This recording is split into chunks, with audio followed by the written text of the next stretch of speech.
안녕하세요. 저는 서울 근교의 휴양지로 유명한 경기도 지역에 사는 40대 초반의 여자예요.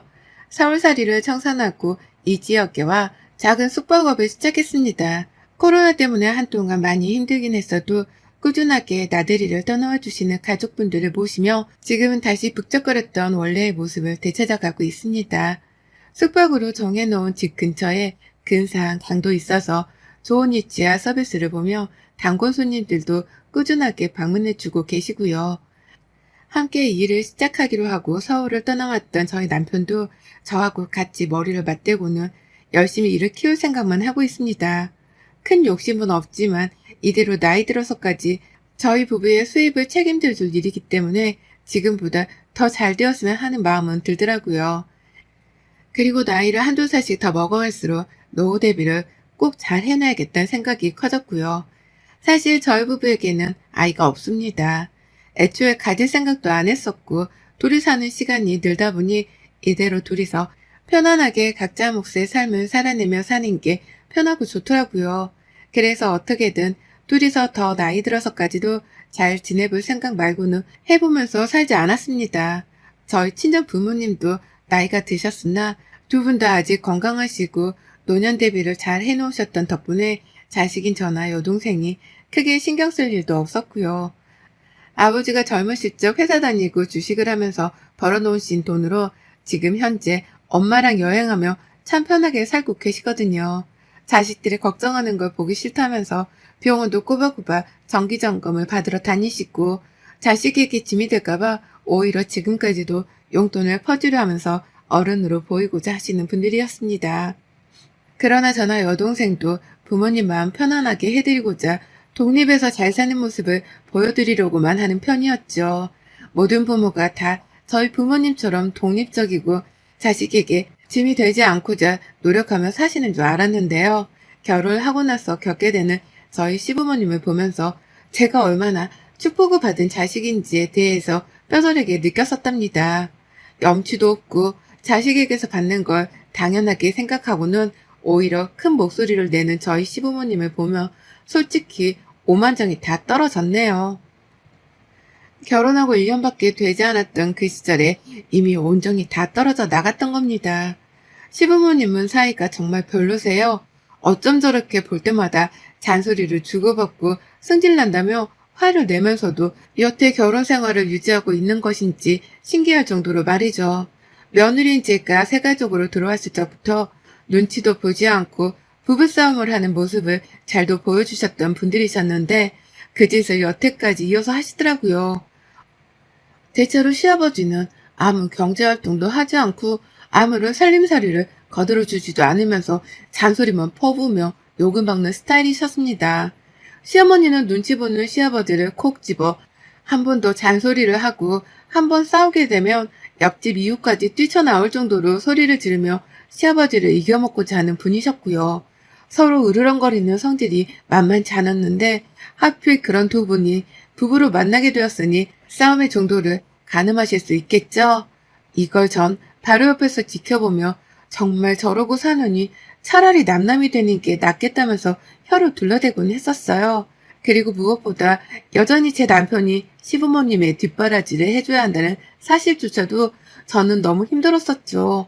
멀쩡히 벌어오는 우리 부부의 수입으로 우리끼리 잘 저축하고 미래를 설계하며 살아도 모자란데 그 와중에 시아버지는 저희 아버지를 따라서 주식으로 돈을 벌어보겠다며 주식에 뛰어들었다가 홀딱 말아먹으셨답니다.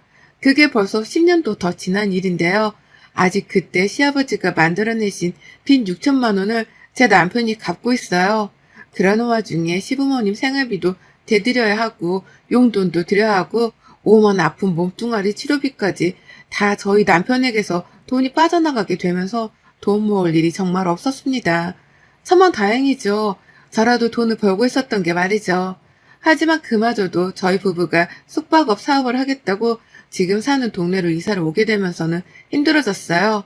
저조차도 벌어오는 수익이 사라졌기 때문에 당장 쓰고 모을 돈이 급했거든요. 그걸 잘 아는 남편도 최대한 제 앞에서 시부모님 말을 안 꺼내며 돈 걱정을 하지 않게 해주려고 노력을 했고요. 그러다 보니 점점 남편도 적당히 부모님을 모셔야 한다는 걸 알아챈 듯 보였습니다. 적당히 돈도 챙겨드리고 적당히 뒤를 봐줘야지만 시부모님도 스스로 뭔가를 해내려는 생각을 하지 않겠냐 하고 말이죠. 그래서였을까요? 저희 부부가 지금 사는 곳으로 이사를 오고 난 후로부터는 남편이 시부모님이랑 그리 가까이 지내는 것 같아 보이질 않았습니다. 전화도 바쁘다는 핑계로 안 받기 부지기수였고요.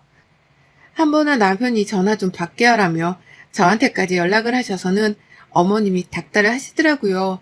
옆에서 남편은 어떻게 구워 삶았길래 부모 전화까지 무시를 하냐면서 말이죠.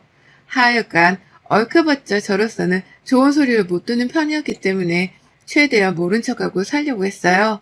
웬만하면 남편에게 시부모님 일을 넘기려고 했고 웬만하면 저는 제 일만 하면서 제 속 편하게 살고자 했습니다. 그러나 이런저런 시어머니는 고가워하시더니만 결국 사단을 내시더라고요. 며느리 기강을 바로 잡겠다는 사단 말입니다. 저희 시댁에는 시부모님만큼이나 남편의 골칫거린 존재가 하나 더 있었습니다. 현 나이 38살, 무려 지금껏 백수 생활을 이어가고 있는 신우였죠. 애초에 잘 될 사람이라는 가망상이 있는 사람도 아니었고요. 학교 다니는 내내 공부하고는 담을 쌓고 살았다 하고 겨우겨우 대학까지 어찌저찌 보내놓기는 했지만 들어가서 남자 만나고 술 마시면서 사고쳐서 경찰서까지 불러간 이력이 있는 사람이었습니다.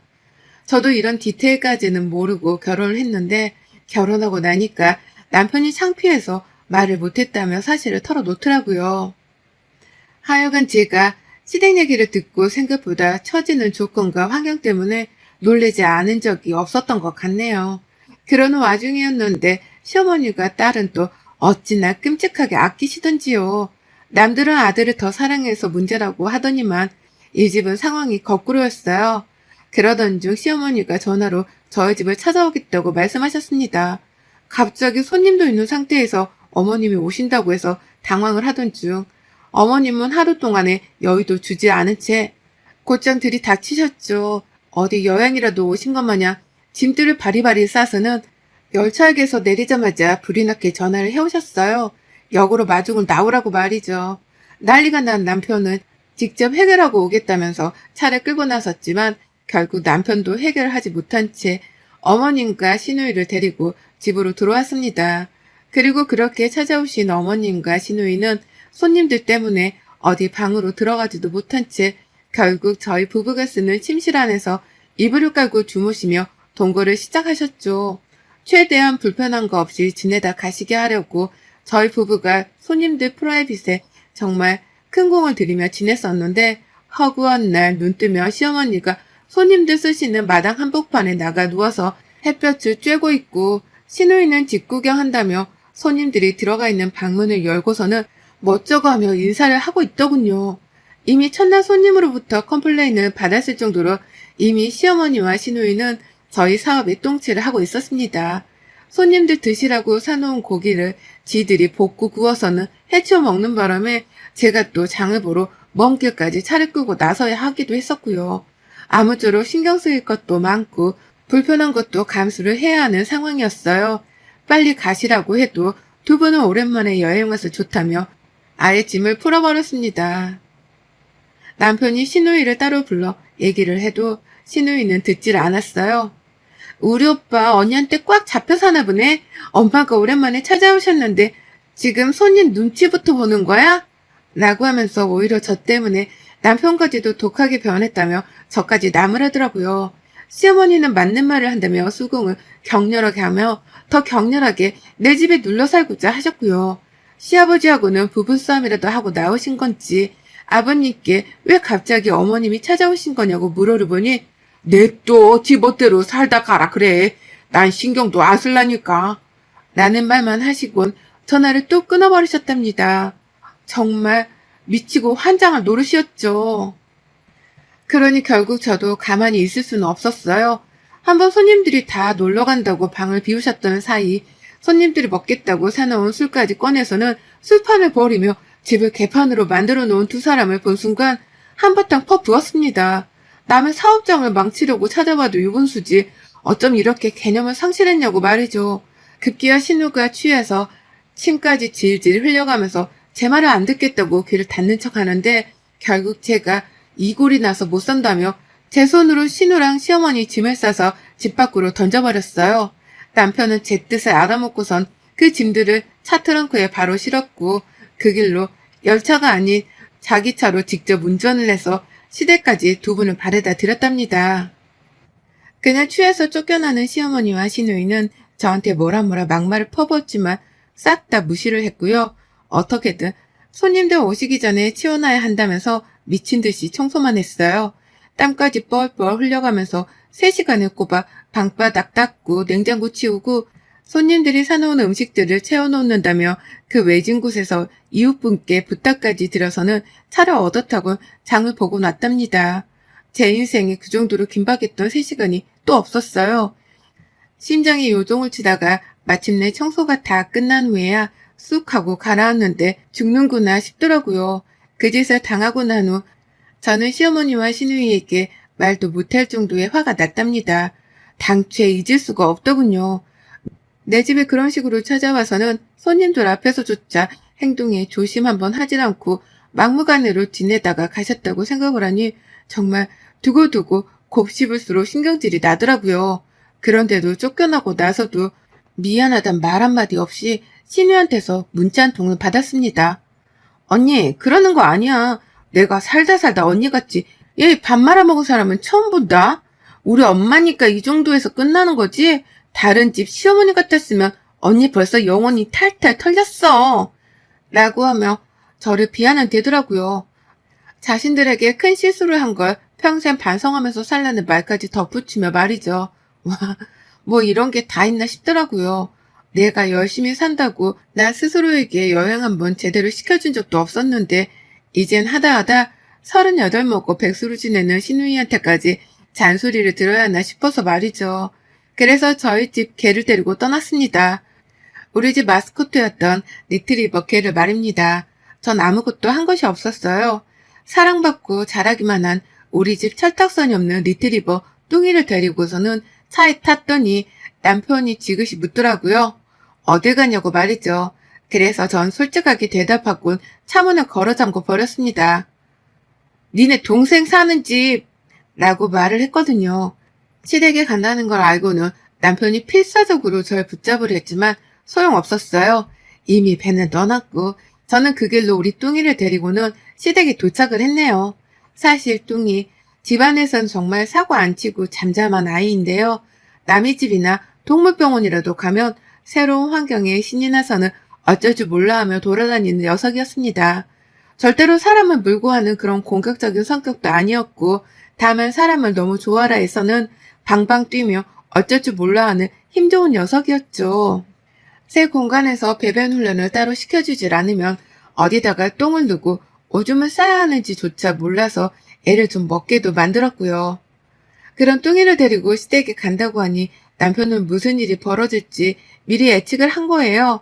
그리고 전 남편이 예측한 그 상황을 만들어 보겠다고 시댁으로 뚱이랑 쳐들어간 거였고요.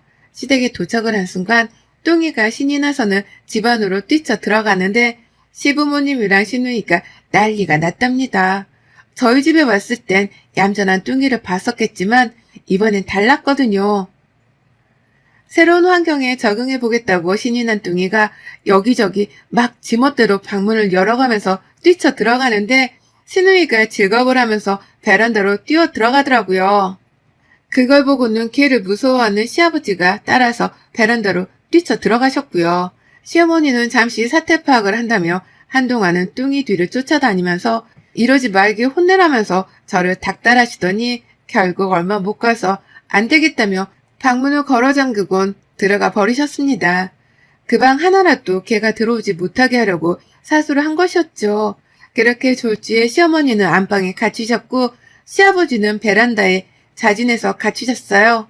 신우는 간당간당 밖을 나오긴 했으나 뚱이가 하도 뛰어다니면서 여기저기 배회를 하다못해 큰 실내를 거실 바닥에 여러 군데 해놓게 되면서부터는 아예 베란다로 컴퓨터를 들고 들어가더라고요.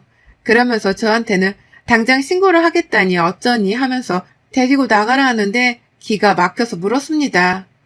아가씨는 내가 초대해서 내 집에 왔었어? 내가 초대도 안 했는데 멋대로 기어 들어와 놓고 왜 나보고는 뚱이를 데리고 나가래? 어따 대고 신고를 한대? 라고 하니까 아가씨는 찔리는 게 있는지 대답도 제대로 못하더라고요. 하는 일도 없으면서 뭐가 그리 기분이 나쁜지 성질이 났다는 티를 아주 팍팍 내가면서 저를 한 번씩 흘겨보는데 너무 우스웠습니다. 옆에 있는 시아버지랑 똑같은 얼굴을 하고서 똑같이 저를 쳐다보는 게 진짜 무슨 개콘 찍는 줄 알았거든요. 그 사이 시어머니가 밖에서 막 나가라며 소리를 치며 문을 두드리셨는데요. 저희개가 놀래 소리를 지르니 문 두드리는 소리도 한 방에 사그라졌어요. 저는 그렇게 무려 1시간이 넘도록 시댁에 눌러앉아 있었습니다. 아직도 시어머니랑 시누이 때문에 제가 3시간 가까이 요리 뛰고 저리 뛰며 청소하느라 고생한 걸 생각하며 화가 났거든요. 그래서 그분이 조금이라도 풀리길 바라는 마음으로 우리 뚱이밥도 여기저기서 개밥을 흘려가며 줬습니다. 뚱이가 실례를 해도 잘했다며 오히려 칭찬을 해줬고요. 그러자 뚱이도 이런 칭찬을 받아 낯선지 뭐가 뭔지 모르겠다며 그냥 여기저기 아무 데서나 자꾸 실례를 해가면서 제 흥을 돋구더라고요. 그걸 보며 베란다 밖에서 시아버지는 탄식을 하시고 시누이는 실시간으로 시어머니께 보고라도 하는 건지 카톡을 열심히 해가며 저를 노려보는데 저는 초토화가 되어버린 시댁을 제 두 눈으로 확인하고 나서야 더는 미련이 없다며 저희 개를 데리고서는 일어섰습니다. 집 치우느라 고생 좀 해보세요 어디. 우리 집 와서 개판으로 만들어 놓고도 사과 한 번 안 하더니만 어디 얼마나 배짱이 두둑하면 그럴 수 있는 건지 어디 한번 보자고. 라고 하면서 뚱이만 데리고 집을 나가는 그 순간 뒤에서는 베란다랑 안방문이 동시다발적으로 열리는 소리가 들리더라고요. 그리고는 이내 시어머니의 비명이 문 밖까지 튀어나왔습니다. 나왔다가 개똥이라도 밟아버린 건지 아유 나 몰라. 아유 이게 뭐야. 아유 이것 좀 누가 치워줘. 나 이거 어떡해. 라고 하면서 쉴 새 없이 말을 쏟아내셨습니다. 내 행동으로 시댁이 제대로 뒤엎어졌구나. 라는 사실을 알아차린 것만으로도 저는 제 맘속에 쌓여있던 짐들이 와르르 녹아내리는 심정이었어요. 어디 한번 똑같이 당해보니 심정이 어떠냐고. 집 밖에서 실수를 하며 뱉어내고서야 저는 뚱이와 함께 집으로 돌아왔습니다. 뒤에서 뚱이도 뭐가 그리 신나는지 가만히 있지를 못하는데 뭐라도 예뻐 죽겠더라고요. 남편은 실시간으로 연락을 받은 건지 집이 난리가 났다며 저한테 전화를 해왔어요. 뚱이랑 집에서 뭔 짓을 하고 온 거냐면서 새삼 놀래서는 저한테 살며시 묻더군요. 그래서 전 세상 쿨하다는 식으로 대답을 했죠. 응, 시댁에 한번 난리나 나보라고 일부러 한 짓이었어. 그러니 당신도 그만 놀래고 신우랑 어머니한테 잘 좀 말해. 앞으로 또 이러면 그땐 뚱이 친구도 데리고 갈 거라고 말이야. 그러자 남편도 뚱이 친구들을 머릿속에 떠올린 건지 내가 잘 말할 테니까 조심해서 운전해와. 라는 말을 마지막으로 전화를 끊었습니다. 뚱이 친구들이 어쩌다 한 번씩 저희 집 마당에서 뛰어놀라고 모이곤 하는데요. 그때마다 정말 개판이 벌어지곤 했거든요. 남편이 그걸 상상했던지 그런 일까지는 일어나면 안 된다는 마음가짐으로 단박에 전화를 끊었어요. 시누이는 남편에게 주의라도 받은 건지 더 이상 저에게 건방을 떨지 말아야겠다 싶은 자세로 이제 또 이러지 마요. 우리 또 그 집 안 찾아갈 거고 이제 다신 보고 살지 말자고요. 라는 문자를 보내왔어요. 다시는 안 보고 싶다 통보를 해야 할 사람은 나인데 지가 먼저 선수를 치고 말하는 게 웃기더라고요. 끝내 자존심 하나는 지키고 싶었던지 경고를 날리는 꼴도 우스워 보였고요. 그래서 바로 제가 운전을 하다 말고 차까지 세워서는 칼 답장을 해줬습니다. 또 까불면 그때 내가 우리 뚱이 친구들 데리고 또 쳐들어간다. 우리 집 또 찾아와서 깽판 쳐놓으면 내가 똑같이 니네 집으로 쳐들어가며 더한 깽판을 쳐놓는다. 경고 날릴 생각부터 하지 말고 어떻게 하면 사과할지 그 생각부터 해. 우리 없으면 니네 집 생활비도 반토막 나는 건 알지? 라고 말이죠. 시누이는 돈 가지고 갑질을 하는 거냐며 잠깐 흥분을 하는 듯 보이더니만 다신 이런 일이 없을 거니까 우리 집에 오지 말란 말을 다시 남기고서는 더 이상 문자를 읽지도 보내지도 않았답니다. 지금쯤 우리 뚱이 배설물로 난리가 난 그 집구석을 치워가면서 얼마나 멘붕에 빠져있을지 그 상상을 하니 웃겨 죽겠었네요. 걔를 싫어하는 시아버지는 또 어딘가로 내빼며 도망을 쳤을 테고 그걸 대신해서 시어머니가 혼자 치워가며 또 잔소리에 욕에 별별 부부싸움을 다 하시겠죠? 그걸 백수 시누이는 또 지켜보며 스트레스를 받다가 겨우 시어머니를 도와주려 하겠으나 이미 성질이 난 시어머니께 시누이는 성에도 차지 않는 자식일 테고요. 아주 생각에 꼬리를 물면 물수록 상황이 첩첩산중인 게 안타까워 죽겠으나 제가 뭘 할 수 있는 건 없었답니다. 그러게 왜 얻어만 받고 살았던 주제에 먼 호강을 또 누리겠다고 며느리가 열심히 일하며 사는 집에 찾아와서는 그 난리를 피우셨던지요.